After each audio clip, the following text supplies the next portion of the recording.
Childhood immunizations. So differences in between the child's immune system and the adult immune system.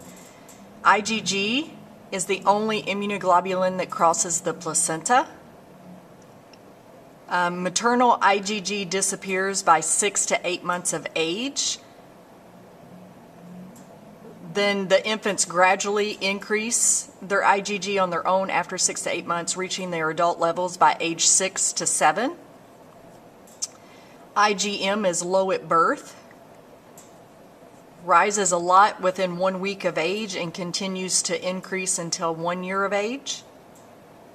IgA and IgE production begins at 2 weeks of age, but normal values are not reached until 6 to 7 years of age. So a lot of these levels, regardless of what immunoglobulin it is, doesn't reach normal until 6 to 7 years of age, and that's why so many kids less than 6 years of age become ill so often.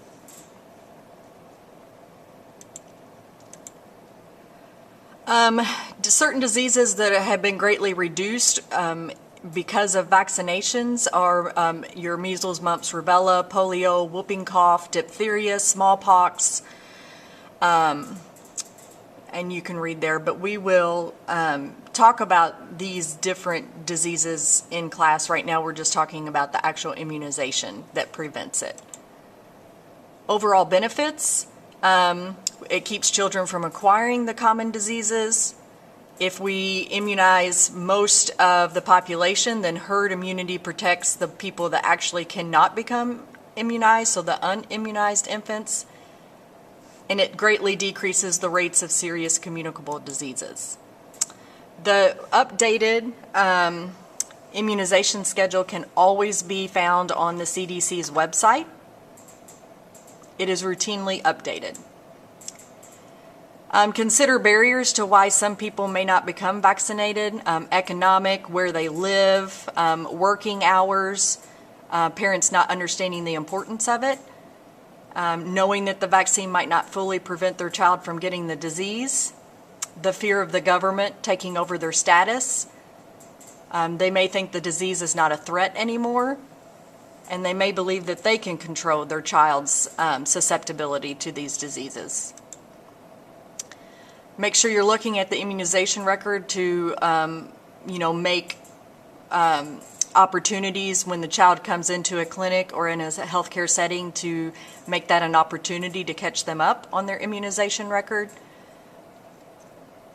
A common cold or a minor illness is not a contraindication to a vaccination. Severe febrile illness is, but not a minor fever or a minor illness. Always ask about past reactions to vaccines, pregnancy, or allergy to vaccine components such as egg, neomycin, or gelatin.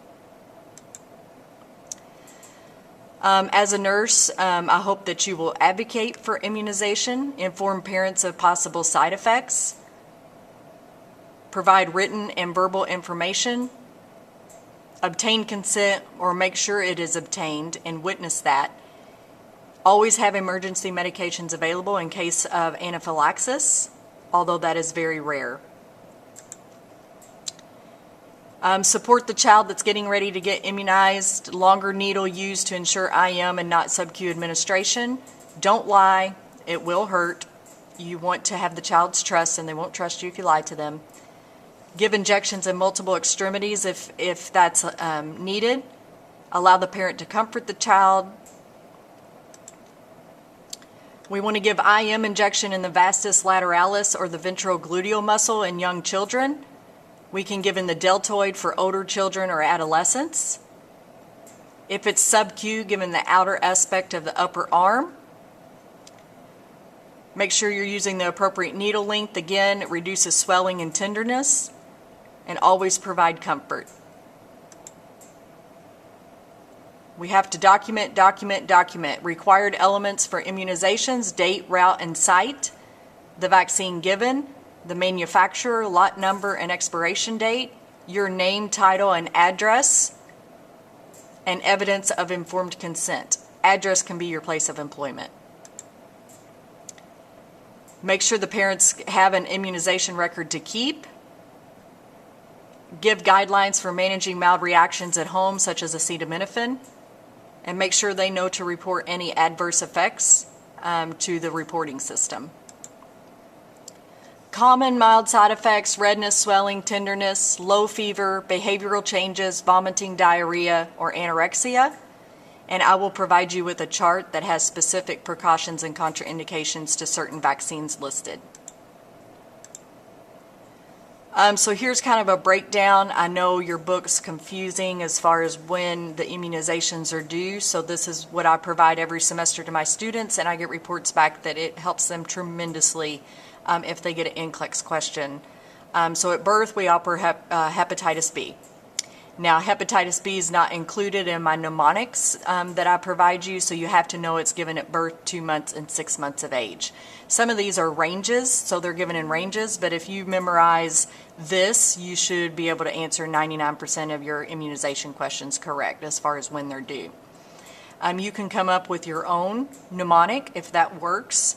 Mine is stupid, but I will share that with you. So 2 months, Indiana people ride dirty horses. And I can say that because I'm from Indiana and I also have horses. 4 months, Indiana people ride dirty horses. 6 months, Indiana people ride dirty horses. 12 to 18 months. Now you have to listen to my tone of voice here, but otherwise it won't make sense. People, dirty horses make victories harder. 4 to 6 years. Now, okay, I'm kind of talking about my husband here, even though he doesn't vacuum. Dirty Indiana men vacuum. 12 years of age, think right there at puberty, the humping monkeys. This has helped students in the past. It may help you. If not, you can completely come up with your own. But this is kind of when they're given, even though your book states it could be given in a range. This helps people answer the majority of immunization questions.